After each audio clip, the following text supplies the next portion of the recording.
How to buy and sell crypto for profit with spot trading. Hi everyone, in this video I'll be showing you the ways to buy and sell crypto for profit with spot trading. So for that case, I'm going to go ahead and use my Binance application. You could use any of these cryptocurrency app, whichever is convenient for you. So right on this page, make sure that you are already logged in and also that your account is verified.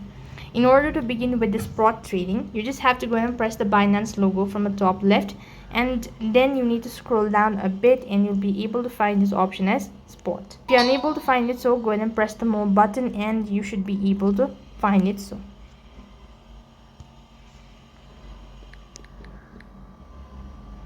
when you locate spot, then this is how it's going to look like. Here what you have to do is you just need to go ahead and select the asset that you wish to begin with. So over here you need to type in the information of the asset, such as, let's say you're going to buy a Bitcoin, so type in BTC and then exact amount of asset that you want to buy and all of that information, your wallet address, all of that, and you'll have successfully bought the asset. And at the same time, if you wish to sell the crypto or the cryptocurrency, then you need to go ahead and enter in the asset that you wish to sell. Then you'll have successfully bought as well as sold crypto for profit with spot trading. That's it for this video. I hope the video was helpful. Make sure to like, share and subscribe to our channel. Thank you for watching. See you in the next video.